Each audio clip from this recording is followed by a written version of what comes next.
A doubleheader of playoff baseball on this Thursday. First, it's Game 3 of the ALCS in Cleveland. The Guardians return home in an 0-2 hole against the Yankees. Can they win their first game of the LCS? It's game number 4 up in Queens between the Mets and the Dodgers. The Dodgers dominant once again in Game 3 last night. Will New York even up the set? Will LA be only one win away from a National League pennant after tonight's contest at Citi Field? Those are the questions we will pose to the host of Newswire. That's Craig Mish, starting at 11 a.m. Eastern Time, and our Major League Baseball insider here on the SportsGrid. Craig, as always, thank you for your time. Thanks for being here. Yeah, and games today, 5 o'clock Eastern. Games tomorrow, 5 o'clock Eastern. And then the day baseball slate ends for 2024. It comes to an end. Yeah, back to only the night games, Donnie. I mean, you're going to have to watch it on replay, I guess, you know. It's tough. Donnie doesn't like Make night me games commissioner. because he might have to go to sleep. World Series, 1 o'clock starts across the board, even in LA, 1 o'clock Eastern start. 10 a.m. Like the old days. Records. Yep, break the records. Yeah. Get rid of the stadium lights. Get rid of prime time. Yep. Could be Ebbets Field Bring back in the Wrigley. day. I agree. Completely agree. Completely agree. And I think Craig does as well, as he is here with us. So, Craig, you know what we like to do? Whether it's the postseason, regular season, even before the year, we got to touch them all. It's time for the Daily Basis.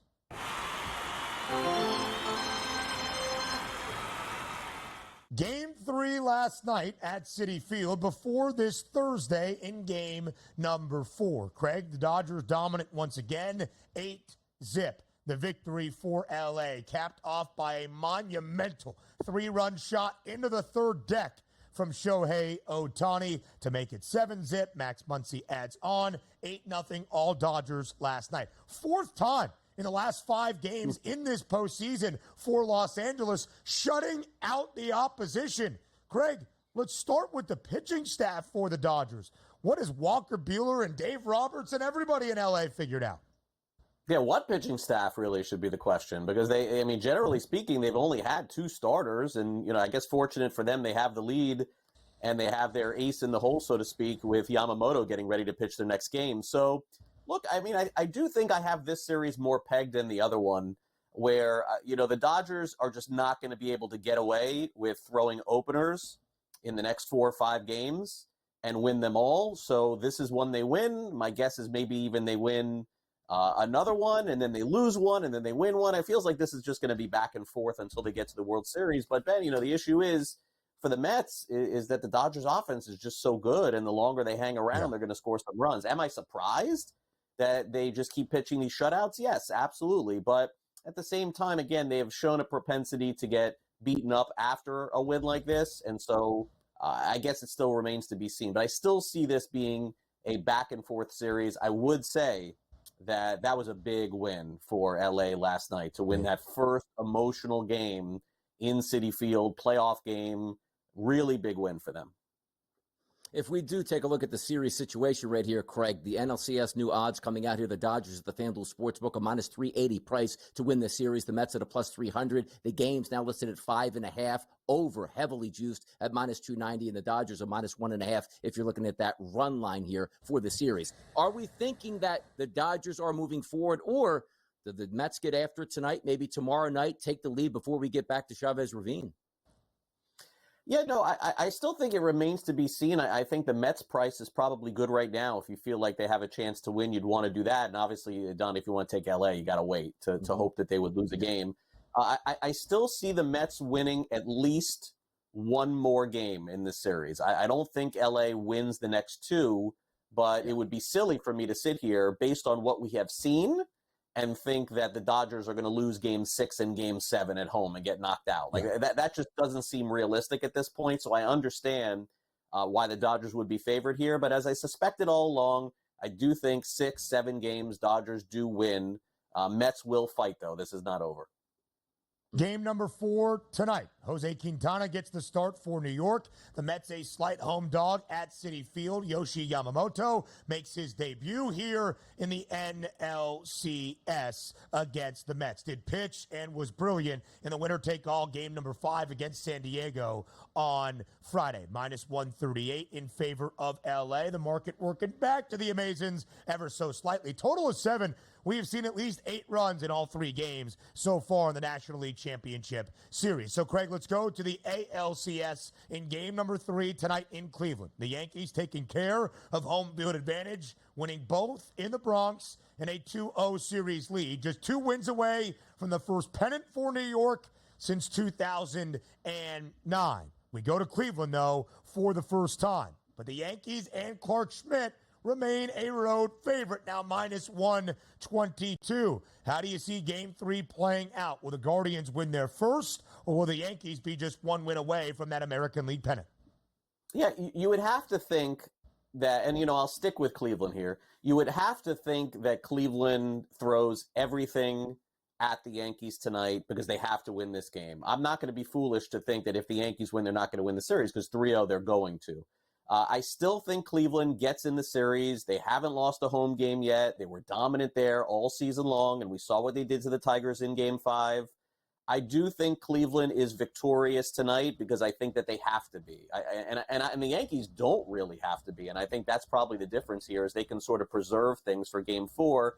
I haven't found the Yankees to be dominant in the first 2 games that they played. They've shown some issues, with the base running, and Cleveland, by the way, had bases loaded a couple times twice and didn't score some runs. So similar to the last series, I do feel this is far from over. But clearly, look, if the Yankees win tonight, they're going to win the ALCS. There's no question about that. Minus 800, Craig, is the price on the Yanks. Heavily favored to win this series. If Cleveland can win Game 3, just how many games might we see in the American League Championship Series? Yeah, I still think this series goes deep, 6-7 games. You're never getting a good price with the Yankees ever, so nothing would surprise me here. But maybe this is the time to sort of hedge a little bit, take Cleveland for the series, and if they win tonight, then you could actually go the other way and take the Yankees if you feel they're going to win. Should be a good series. I think both go 6-7 games. I like that, Craig. We like that. That's what we want in the LCS. We appreciate your time. See you on Newswire in a bit. More on the early line next.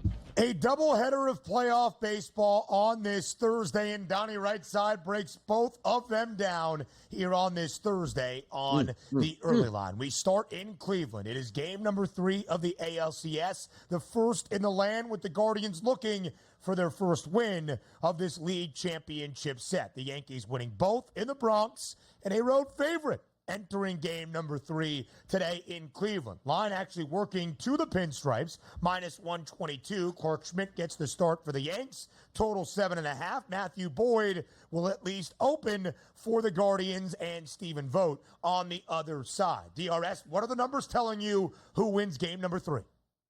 But I don't know who's going to win game number 3. I preface it by this. Do I think the Yankees are a better team? Yes, I do. Do I want to take a side in this one? No, I don't. Because you're right. The ramifications for Cleveland from their pitching side of it is a kitchen sink game. You go down 0-3, you're just saying, can we force a game, maybe win one of these? And you're not even going to make it back to New York. But the angles I want to focus on, Clarke Schmidt, starting pitcher here for the New York Yankees. The one thing we know about him on the season, decent pitcher, not a bad pitcher. If you look at his last 30 days, which is always so important to me, 85 batters he's faced. He's actually been, out of those 85, 37 has been against righties. He's a right-handed pitcher. He's been dominant. An 0.33 ISO and a weighted on base percentage of 249. But this is what I teased earlier in the show. His last 48 plate appearances that he's had, pitching against left-handed batters, that's a 200 ISO and a 370 weighted on base percentage against of those 48 batters. If we look at that lineup for Cleveland, every once in a while, teams like the Arizona Diamondbacks have the ability to put out a left-handed lineup with a lot of switch hitters. Most teams can't do that. Like, hey, you can really get after a left-hand or a right-handed pitcher with lefties. We have 3 in the lineup tonight, 2 in the lineup tonight, 4 in the lineup tonight. You know what?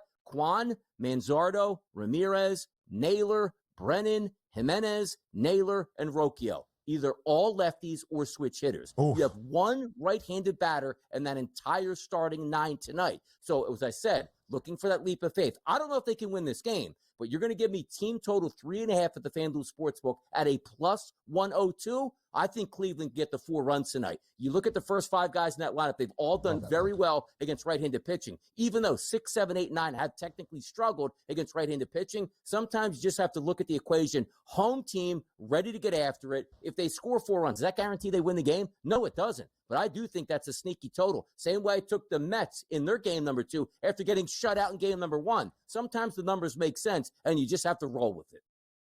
DRS, I think it's a great look, right? Plus 102 to go over 3.5. Does it guarantee a win? Not necessarily. No. Cleveland is going to start with Matthew Boyd. We'll see how many innings he gives the Guardians today before they try to get to those high-leverage guys in the back end of the bullpen. And, of course, it's all hands on deck. You can't go down 0-3 here in this best-of-7 ALCS. But with a price to go over 3.5, to score 4 runs at bare minimum for Cleveland today, that is very similar at plus 102 to the money line now at plus 104. Why not just look there and control one aspect of it for the Guardians? Game number 4 tonight at Citi Field. It's the Mets and the Dodgers. LA, of course, victorious last night, 8-zip. In Queens, they've got a 2-1 series lead. They're a road favorite today. Line working against the Dodgers ever so slightly, now minus 138. Yoshinobu Yamamoto makes the start for LA on the road, his first in the LCS. Jose Quintana has been incredible for the Amazons this postseason. They're a home underdog. They're looking to even up the set. Total is 7. What do we see tonight in Queens? Similar weather to what we saw last night, Ben. Low 50s to start that game. 9-mile-an-hour wind, but blowing in from left field here. We'll see if that makes a difference. But also, when I just talked about the Cleveland Guardians, sometimes you got to take a leap of faith and trust those numbers. This one's going to be interesting. Jose Quintana, left-handed starting pitcher for the Mets, has been really good over the past month. His last 88 batters that he's faced, an ISO against, 051. Weighted on base percentage, 212. Equal opportunity, dominant against right-handed batters, dominant against left-handed batters. He does like the nibble. He's going to need that strike call that's just off the plate. Here's the problem that you run in with the Dodgers. Hey, Quintana should be able to keep the ball in the ballpark, and I agree. 7 out of their 9 hitters tonight, elevated ISO power numbers against left-handed pitching over the month. And so many times you look and say, yeah, it's supposed to be Ohtani and Betts and Hernandez and Freeman. Look at the bottom of this order for the Dodgers over the past month against lefties. We'll start with Will Smith. Only 11 at-bats, man, but a 333 ISO power number. Tommy Edman, 10 at-bats, a 300 ISO power number. Max Muncy, 12 at-bats, 333 ISO power number. Kike Hernandez, 14 at-bats,